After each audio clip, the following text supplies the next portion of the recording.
Hello, hello, and welcome back. Let's go ahead and move on to the next portion, which is self-pacing. So today, you will have an understanding of self-paced learning within classrooms. Think about how to set pacing points and creating a timeline, as well as designing a pacing planner that works best for you, for your students.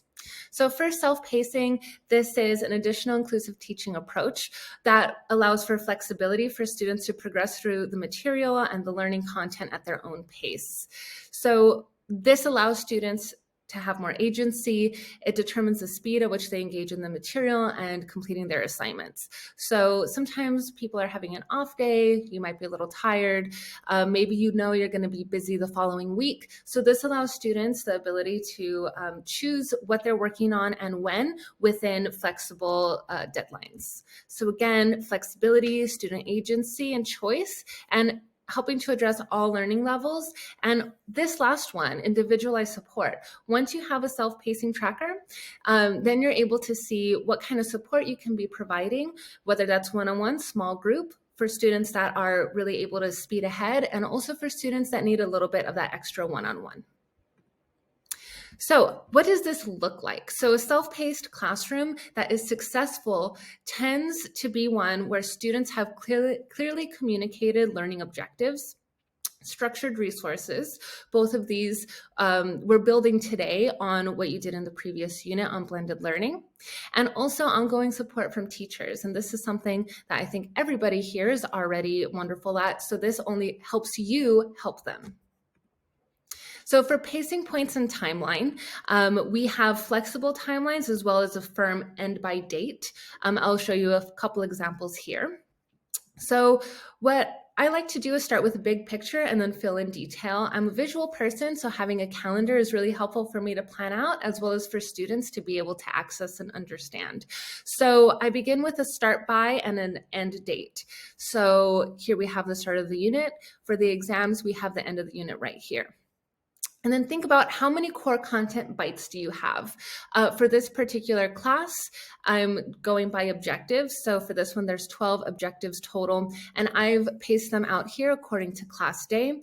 There is kind of like two parts in this particular unit. So I do have a couple of these activities in between the last three before review and then the exams.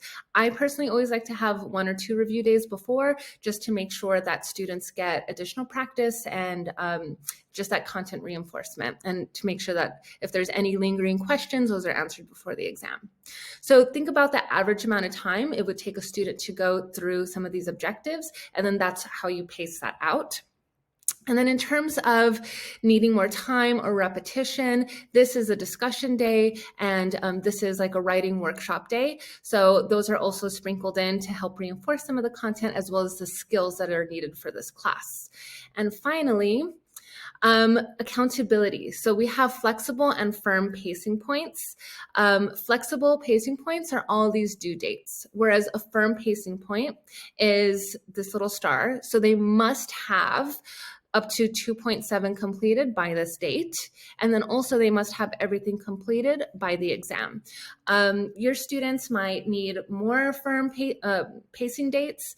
Maybe your students are able to have a lot of flexibility. So really this can be changed from class to class or even year to year.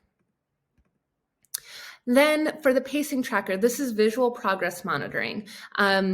Some of the benefits include allowing yourself and your students to see what their progress is. It allows you to group students for support and instruction, whether that's to help them have deeper learning or whether that's to ensure that they have acquired the essential learning. And then finally, motivation, right? It allows students to see how much more they need to go and how much they have already done, which can be very rewarding. In terms of structure, your pacing tracker should have a very clearly articulated flow of what's next. That should be abundantly clear to students. It also should identify what is core content and what is supplemental content, and then also the flexible and firm progress points. So here's one example. This is what I use. These are screenshots from a slides presentation that I keep all of the information for my students per unit. So This bigger picture here, this is a public pacing tracker, so students are aware of where everybody is in the class. This allows for easy groupings. Then for each lesson, they have their assignments that are designated as must do, should do, and aspire to do. So for the flow of what's next, for this particular class, we just go by number objectives, and that is clearly articulated, so that way students are exactly on the same page of what they need to do, and then I even have it numbered as to what they should consider to do next. Also, what is core content and what is supplemental? So I do this by labels, by color, and also by icon. So that way it's abundantly clear. These are the little like stickers, I like to call them, that they get when they complete any of these things. So they get to see exactly where they're at and what they did. And then progress points or the due dates, those are reminders on there. And I also put reminders on Schoology. You can also put this on your Google Classroom or whatever system you happen to use. So these are individual, this is one example of an individual pacing tracker, but it has all of the same elements. So a student would just fill in their name here, and then you give this template. They understand what the assignments categories are. This happens to be color. You can also do icons, you can do symbols, anything like that. Clearly articulated flow of what's next, that's done by lesson numbers that you would fill in, and then also by arrows, right? Visual is always great. So that also helps students to see exactly where they need to go next. Progress points or due dates, you would just fill that in there, right? And then you can also indicate whether that's a flexible due date or whether that's a firm due date. So those are just a couple of examples. This can look different for everybody. You might have a few other ideas. Take a look at the resources and go ahead and use the graphic organizers to get started on thinking out some of your own. And remember, always prioritize connection. So feel free to chat with others and throw out some ideas.